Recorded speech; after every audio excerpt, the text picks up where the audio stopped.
Alors, le calcium est stocké dans les os, il est indispensable à la solidité osseuse. Il aide également à maintenir un bon fonctionnement de l'équilibre nerveux et musculaire.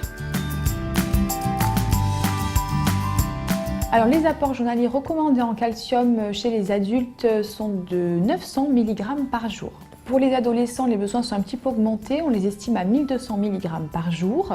Pour les femmes enceintes et allaitantes également, on aura un besoin un peu supérieur à la moyenne, c'est-à-dire à 1000 mg par jour. Et les enfants ont un besoin estimé à 700 mg par jour. Les aliments les plus riches en calcium sont les graines de sésame, les sardines et le fromage. On en trouve en général du calcium évidemment beaucoup dans les produits laitiers. En plus, son CUD est assez important, c'est-à-dire qu'en fait l'assimilation du calcium est nettement supérieure que dans les autres produits. L'amande aussi est un fruit oléagineux qui contient beaucoup de calcium, beaucoup plus même que dans les noix et les noisettes. Alors, une carence en calcium peut avoir des répercussions sur le capital osseux, notamment chez les populations à risque. Par exemple, les enfants, on a un risque de retard de croissance. Pour les femmes enceintes et allaitantes, où il y a un besoin de lactation et de gestation.